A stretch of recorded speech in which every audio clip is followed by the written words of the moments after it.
글로벌 경제의 생생한 외신을 전해드리는 외신 인사이드입니다. 오늘 채권 애널리스트들과 함께하고 있습니다. 오늘은 글로벌 채권 이야기 자세하게 살펴보도록 하겠습니다. 그 전에 먼저 픽업 뉴스부터 함께 해보시죠. 오늘 첫 번째 소식 누가 가져와 주셨나요? 저요? 어떻게 선생님같이 진행하셔가지고 네, 학생이 된 듯한 잠시 느낌이 들었습니다. 제가 오늘 요 픽업한 뉴스는 약간 속된 말로 얘기하면 셔럽, 그 입 다물라 뭐 이런 기사였는데요. 네. 요즘에 미국의 금리 인상 시기에 대해서 상당히 혼란스러운 모습들인데 하물며 그 금리 인상의 결정권을 쥐고 있는 연준 위원들조차도 서로 중구난방의 얘기들을 막 하고 있어요. 그래서 투자회사의 뭐 어떤 그 채권 부문 책임자 같은 경우에는 연준 위원들이 발언을 하면서 자신의 발언들이 명확해지고 있다라고 스스로 생각하는 것 같은데 오히려 더 혼란만 주고 있고 노이즈를 일으키고 있다. 그러니까 차라리 그냥 모를 때는 가만히 있는 게 오히려 시장을 도와주는 거야. 뭐 이제 이런 약간의 비난 내지는 한탄 뭐 이런 얘기를 한 것 같아서 뭐 최근에 우리가 시장 상황 고민하는 거하고 좀 비슷한 것 같아서 제가 한번 뽑아봤습니다. 네. 뭐 이렇게 요즘에 연준 의장들이 막 여러 가지 이야기들을 하고 있잖아요. 근데 예전에도 그 벤 버냉키 의장도 1년에 4번이나 발표를 했었고 또 그때 당시에서도 또 각 지역에 있는 연준 의장들이 얘기를 했었단 말이죠. 근데 저는 오히려 이 기사를 보면서 요즘에 와서 조금 언론 매체가 다양화되면서 이 대중들에게 이런 의견이 노출될 수 있는 빈도가 잦아져서 혹시 뭐 혼란을 가중시키는 것 아닌가 뭐 이런 생각도 한번 해봤거든요. 그럴 수도 있지만요. 절대적인 기준으로 봤을 때 제 기억으로는 예전에 비해서 이분들이 말씀을 많이 하세요. 네. 많이 하시고 하실 때마다 좀 많이 다르시고 네. 그래서 저도 뭐 생각 드는 게 지역 연중 총재들은 지역 경제들을 좀 또 대단한- 자기들이 느끼는 네, 체감에 그렇죠. 따라 좀 의견들이 달라질 수 있습니다. 그리고 그렇죠. 어느 지역적인 성격에서 뭐 대표적인 필라델피아 출신들 되게 좀 매파적인 성향을 갖게 되고 또 뭐 어느 지역은 좀 왔다 갔다 하시는 분들도 있는데 뭐 그런 것들이 좀 이해가 되지만 최근에 좀 드는 것 중에 하나는 뭐냐면 연준 내 당연직들 이사들이라든지 뭐 피셔 부의장 같은 분까지 해서 앨런 의장은 그래도 아직까지는 좀 의장이다 보니까 올해 금리 인상에 대해서 조금 의견을 견지하고 있는데 네. 뒤에 이제 그 흔히 얘기하는 스텝들이 네. 조금은 또 충돌을 일으키다 보니까 일단 집안 단속이 안 된다는 느낌을 줄 수밖에 없을 것 같아요. 지역 연준 총재들이야 일단 건물도 따로 쓰고 있고 네. 일단 건물도 따로 쓰고 있고 좀 떨어져 있는 특성들이 있지만 일단 안방 단속이 좀 안 되는 거 아니냐 걱정들을 많이 하시죠 지금. 네. 제가 보기에는 그만큼 현재 경기 상황이 이 전문가 그리고 정보가 집중이 되는 연준조차도 정확하게 판단을 하기가 매우 어려운 아주 난해한 상황이라는 걸 그냥 보여주는 하나의 그냥 현상인 것 같아요. 네. 뭐 요즘에는 물가 지표도 조금 안 맞는 것 같고 뭐 고용이나 물가를 보기에도 조금 애매한 상황이고 아마 이래서 혼란이 가중되는 것 아닌가 그렇게 판단해 볼 수도 있을 것 같습니다. 옐런 의장에 대해서 이 소통에 대한 압박감이 조금 있었어요. 그렇죠? 그래서 혹시 무리하게 이 시장과의 소통을 강조를 하다 보니까 이렇게 연준에 대한 신뢰감까지 떨어뜨리는 것 아닌가 하는 생각을 한번 해봤거든요. 근데 저도 그 의견에 대해서 어느 정도 동의하는 게요. 저희 2013년에 이제 테이퍼 텐트럼이 났을 때 하도 이제 채권 대학살 얘기가 많이 나와서 제가 이제 1994년에 이제 스테이트먼트 같은 걸 찾아보면요. 네. 한 4-5줄 됩니다. 올리기로 했다. 뭐 근데 지금을 보면 뭐 중국을 모니터링 하겠다, 파이낸셜 마켓을 모니터링 하겠다 이러니까 레이버 마켓 별로 성장률 둔화됐네. 그럼 이제 중국 경제 별로 안 좋네. 금융 주가 안 올랐네. 그럼 12월에 올리면 너가 사기친 거 아니냐. 이런 식으로 이제 몰아가는데 이제 메파인 윌리엄스 같은 경우가 고용은 10만 명이면 좋게 이래도 그럴 거면 9월에 하지 시장이 이렇게 반응을 해버리니까요. 굉장히 연준이 이 한 페이지 반씩 FOMC 스테이트먼트를 적으면서 네. 앞으로도 뒤로도 가기 힘든 상황으로 스스로 좀 몰아놓은 감이 없지 않아 있는 것 같습니다. 저 개인적으로는 드리고 싶은 게 포워드 가이던스가 존재했잖아요, 사실. 네. 그 명확한 그 듀얼 맨데이트가 있었는데 심지어는 실업률은 뭐 5% 중반에 물가는 2% 중반의 타겟 기대 그때 6% 중반이었어요, 실업률. 실업률 6% 중반이었나요, 네. 그때? 타겟이? 예. 처음에 얘기 꺼냈을 때 그랬네. 그걸 폐기하고 결국은 뭐 지금 5%가 거의 깨지는 수준까지 와 있는데 네. 그러니까 너무 많은 정보가 이제 시장으로 하여금 아까 얘기했듯이 중국 경제를 걱정해야 되고 이머징 커런시를 걱정해야 되고 이게 미국이 다 신경 쓰고 갈 수 있느냐. 그렇게 주어지는 시장에 주는 정보들이 시장이 봐야 될 정보들이 많아지면서 누구는 달러를 보면 미국 금리 인상이 어렵고 누구는 뭐 실업률만 보면 인상을 해야 되고 뭐 그런 혼선들이 있거든요. 그 부분도 좀 정리를 한번 해야 될 것 같아요. 연준 입장에서는. 뭔가 기준을 그렇게 예전처럼 포워드 가이던스라는 걸 정했다면 네. 좀 그 선을 자기들이 명확하게 해줘야 될 필요성이 있는데 그 선들을 자기들도 좀 이렇게 얼렁불렁 지금 지운 상태거든요. 물가도 지금 기준이 안 왔는데 인상을 올해 약속했으니 가겠다라고 했는데 지금 그러니까 시장은 혼란스러울 수밖에 없는 것 같습니다. 네. 방향성을 못 잡고 있다 이렇게 볼 수 있겠네요. 네.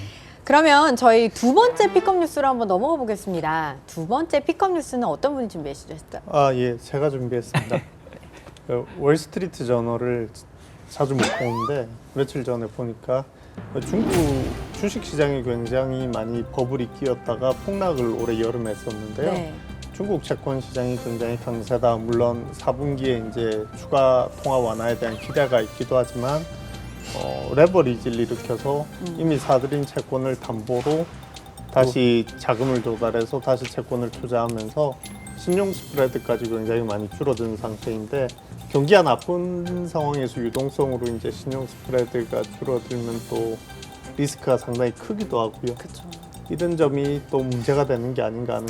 제가 이제 저희 뭐 크레딧 애널리스트하고 얘기하면서 보니까는 최근에 주요국들, 소위 선진국이나 주요국들은 크레딧 스프레드가 오히려 약간 벌어지는 게 트렌드더라고요. 근데 네. 중국은 역시나 또 그 트렌드를 거슬르는 또 모습을 보여주면서 말씀하신 것처럼 그리고 여기 계신 분들 아시겠지만은 이쪽 시장이 아직까지 완전히 자유시장이 아니지 않습니까? 그래서 뭔가 이거는 트렌드를 거스르고 뭔가 좀 찜찜함을 이렇게 계속 좀 느끼게 하는 그런 현상이 아닌가 싶습니다. 네.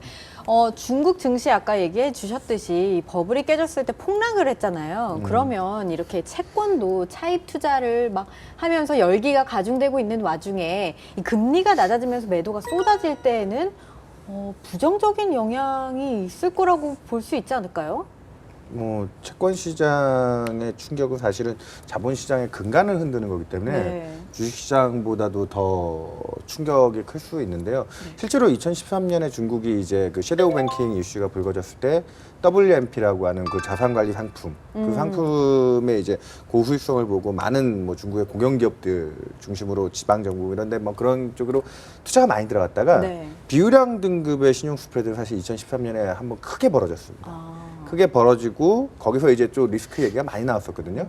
근데 정부가 그때부터 완화 정책을 취하고 돈을 공급하고 WMP를 어느 정도 이제 좀 조정을 하면서 어느 정도 구조 조정을 하면서 그 부분을 많이 좀 지금은 안정시켜 놓고 잡아놓고는 있는데 네.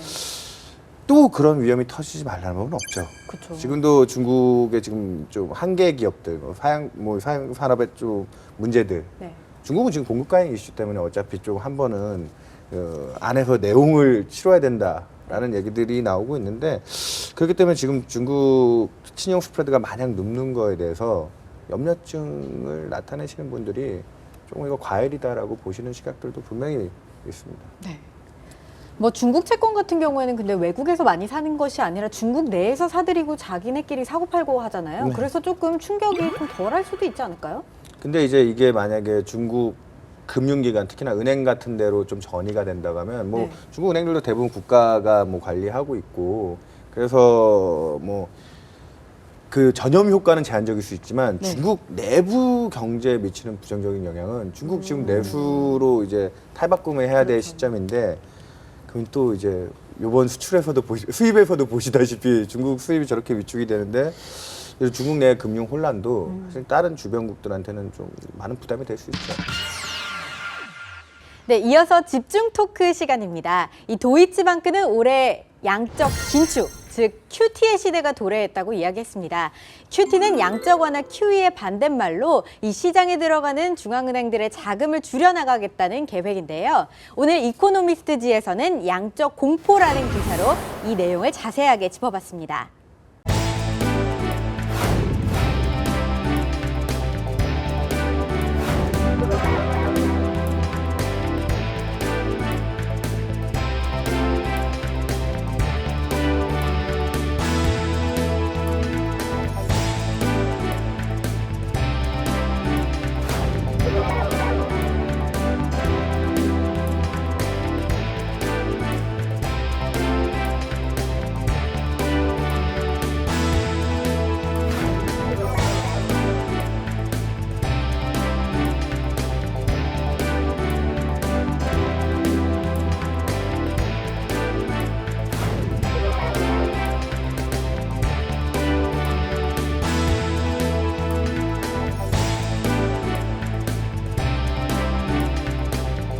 나왔던 기사에서 보니까요, 이 올해 7월까지 미국 국채 순매도가 117조 원을 기록했다는 기사가 나왔습니다.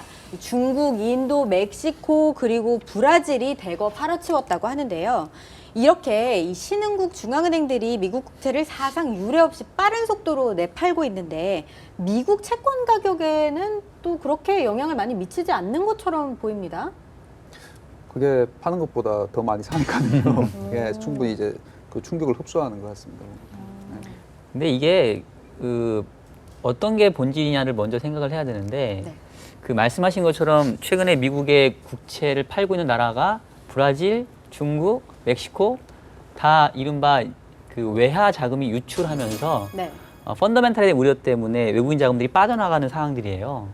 그러니까 이제 당연히 외환 시장에 개입도 해야 되고 유동성도 부족하니까 네. 그동안 쌓았던 외환 보유가 헐어서 방어하는 거고 외환 보유의 상당 부분이 당연히 미국채로 쌓여 있으니까 네. 미국채의 매도가 나올 수밖에 없죠. 그렇게 보면은 이제 미국채 매도가 악재 같지만 결국은 이 그들 국가들이 문제에 이르게 된 전반적인 배경 자체가 글로벌 경기 둔화고 네. 그러면 이제 미국채는 안전자산으로서 걔네들보다 훨씬 더 많은 수요처가 몰리고 있기 때문에 본질은 얘가 아니라 그들이 미국채를 팔아야 될 정도로 긴박한 상황에 이른 글로벌 경기 침체죠. 그게 오히려 미국채 시장에 훨씬 더 강세 요인으로 그렇게 작용하고 있다고 봐야 될 거예요. 원래는 신흥시장의 외환 보유액이 감소를 했을 때 양적 완화를 통해서 이걸 완화했다고 이야기를 하고 있습니다. 그런데 지금은 아까 얘기했듯이 이 선진국 중앙은행들이 신흥시장에 자신들의 자산을 팔고 있고 또 이 수준이 신흥국이 매수하는 선진국 국채량을 훨씬 넘어서고 있다고 이야기를 하고 있어요. 결국에는 또 금융 긴축이 조금 어려워지는 것이 아닌가라고 전망을 하고 있습니다. 그렇다면요, 이 선진국 중앙은행들의 영향을 미치지 않을 수가 없을 것 같은데 그렇다면 금리 인상에도 영향이 있지 않을까요? 물론 그런 영향은 있을 것 같고요. 이게 옛날부터 나오는 얘기인데 이제 국제 기축 통화를 원래는 2차 대전 이후에 이제 월드뱅크나 이런 데서 발행하자고 케인즈가 주장했지만 달러에 썼으니까요. 네. 미국이 경상수지 적자를 봐야 이제 그 돈이 나가서 이제 세계 유동성이 공급이 되는데 지금처럼 미국이 긴축을 한다고 하고 실제 실물 부분에서도 무역수지 적자를 안 보겠다고 네. 자본도 끌어들이면 이제 글로벌하게 타이트닝하는 이제 영향이 나타날 수가 있는 거죠. 네. 이제 그런 부분이 걱정하는 게 이제 국제 원자재 가격이나 이머징 경제를 굉장히 둔화시켜서 선진국의 금리 인상 자체도 어느 정도 이제 제한하는 요인이 되는 게 아니냐는 건 이론적으로는 옳다고 봅니다. 네. 근데 이제 옛날에는 미국이 굉장히 이제 고립주의적으로 알바 아니다는 식으로 타이트닝을 했던 사례가 많이 있고요. 그렇죠. 네. 지금은 2000년대 이후로 워낙 달러가 많이 빠져나갔기 때문에 이제 부시 정부 때 미국의 경상 적자, 그 쌍둥이 적자가 뭐 GDP의 뭐 7%씩 이렇게 몇 년을 나갔었기 때문에 그 많이 나간 자금이 이머징에 만약에 버블을 끼워놨으면 어떻게 할 거냐는 그런 이제 두려움이 있는 거죠. 네. 시장에. 그리고 또 지금 보시면 알겠지만 미국이 지금 사실은 자기네 경제 사정을 조금 더 걱정하는 부분. 그래서 아까 전 시간에도 얘기했지만 저는 올해 제일 들은 뉴스 중에 좀 충격적이라고 할 수 있는 게 미국이 이제 원유를 수출하겠다는 거거든요. 그게 네. 의회에서 지금 하원은 이미 통과를 한 상태고. 네. 그러면 이제 그런 식으로 미국이 예전과 같이 무역 불균형으로 인해서 돈을 써주고 그 수혜를 받던 이머징 그쪽보다는 내가 먼저 살겠다라는 부분에서 실물 쪽에서는 그렇게 움직이고 있는데 그러다 보니까 이제 미국이 대략 한 1년에 명목으로 18조 달러 정도 GDP를 기록하는데 중국이 이제 10조 달러를 넘어섰거든요, 사실. 네. 그럼 그 반대급부에 있는 중국 같은 나라들이 또 휘청휘청하면 9월에 결국은 옐런 의장이 금리를 올리지 못하면서 중국 얘기를 안 할 수가 없게 된 그런 또 백그라운드가 그런 배경이 있죠. 그러다 보니까 미국도 지금 이제 약간은 이기적인 마음은 여전히 있습니다. 네. 뭐 나부터 지금 살고 봐야 되겠다라는 이기적인 마음이 있고 네. 그 이기적인 마음 한켠에는 뭐 그런 실물 경제 쪽에서 뭐 이번에 폴스바겐 사건도 있긴 하지만 자동차도 뭐 유럽 쪽에 약간은 뭔가 미묘한 그런 마찰 뭐 이런 것들도 나타내고 있는데 통화 정책 쪽에서는 조금 풀면서 그들이 또 자빠지면 안 되는 상황, 약간 이상하게 균형을 지금 잡고 있는 거죠. 마이크로 한쪽에서는 내 이익을 당장 쉽게 취할 수 있는 거와 매크로적인 측면에서 통화 정책은 간접적으로 우회적으로 균형을 좀 맞춰주려는 쪽으로 네. 가지 않겠냐. 그래서 큐티는 그렇게 쉽지는 않을 것 같다. 뭐 그렇게 생각이 듭니다. 저도 좀 생각이 비슷한 게 약간 이제 오히려 작은 것을 보고 좀 전체로 확대하는 오류가 아닌가라는 생각이 드는데요. 네. 지금 이제 여기 기사에서의 내용들은 결국 이제 신흥국들이 외환보유고를 헐어가면서 뭔가 이제 뭐 다른 쪽에 돈을 쓰고 있다 이런 얘기인데 사실은 이제 전 세계 외환보유고에서 대부분 차지하는 거는 신흥국이 아니라 선진국이거든요. 그러니까 미국과 유럽과 영국과 일본 이 네 국가들이 어떻게 보면 이제 양적 완화를 했고 미국만 지금 중단에 있었다 뿐이지 네. 나머지 세 개 권역은 계속해서 양적 완화가 진행이 되고 있고 네. 외환보유고가 그러니까 연준의 자산 규모가 늘어나고 있어요. 중앙은행의 자산 규모가. 그렇게 보면은 오히려 글로벌리 봤었을 때는 글로벌 중앙은행의 자산 보유 규모가 늘어나는 그런 국면에 있지 이게 줄어드는 국면에 있다라고 생각되지는 않고요. 우리가 앞서서 계속 얘기했던 것처럼 과연 미국의 긴축이 가능하겠냐. 뭐 시기도 불투명하고 해봤자 크게 하지 않을 거고 네. 다른 나라들은 오히려 또 특히 내년 같은 경우에는 ECB 같은 경우는 추가 QE가 거의 이제 기정사실로 얘기가 되니까 그러면 제가 보기에는 QT를 얘기하기에는 너무 좀 성급한 얘기 같고 미국에서는 또 혹지 않은 QE4 가능성도 얘기하는 사람이 있기 네. 때문에 예, 제가 보기에는 QT는 지금은 조금은 일부에 대한 그 얘기를 좀 전체로 확산해서 좀 얘기하고 있는 게 아닌가. 오히려 우리는 QE의 추가적인 가능성들을 더 높게 봐야 될 수도 있다 어쩌면. 네. 저는 좀 그런 생각이 드네요. 저는 그런 생각을 해보는데 이게 QE는 중앙은행이 하는 정책이지만 QT는 정책이 아니라 그냥 갖다 붙인 이름인데 그러니까 미국이나 유럽이 가계가 부채를 져서 이머징으로부터 신흥국으로부터 물건 수입하는 흐름을 끊으면서 이제 들어갔던 유동성이 이제 빠져나가게 되고 네. 그러면 이제 우리나라도 그랬지만 중국 같은 경우가 유동성을 늘어난 게 중국 자체에 이제 중국 국채를 통해서 자금을 조달하는 게 아니라 에셋으로 달러 자산을 가지고 위안화를 이제 인민은행이 라이어빌러티로 찍어서 이제 유동성이 같이 팽창하면서 자산 가격이 올랐는데 돈이 빠져나가면 이들 국가가 이제 외화 자산이 줄어들고 거기에 따라서 이제 그 국내 부채를 유지시키려면 네. 스스로 이제 중국이 중국 국채를 찍어서 미국처럼 세뇨리즈를 유지할 수 있느냐, 돈을 찍을 수 있느냐는 문제로 가는 거죠. 그러니까 우리나 중국같이 외환 보유액이 많고 경상국제가 많이 나는 나라는 기축통화국이 아니라도 할 수 있다고 믿는 거고, 네. 이제 브라질 같이 이제 상태가 안 좋은 나라는 미국이 빼면 무조건 망한다고 생각하고 있는 거고, 그러니까 이제 QT 자체는 이제 저는 미약하게는 진행이 될 것 같아요. 왜냐하면 2000년대 들어서 워낙 그 글로벌 임밸런스 얘기가 IMF에서 맨날 얘기했는데 한국 경제가 나쁠 거라고 보시는 분들은 다 그렇게 얘기하지 않습니까? 아, 옛날엔 수출 많이 했는데 이제 선진국이 수입 안 받아주니까 한국 경제는 수출이 안 돼. 그러면 외국이나 한국 차는 살 것 같습니까? 우리는 AA니까 사.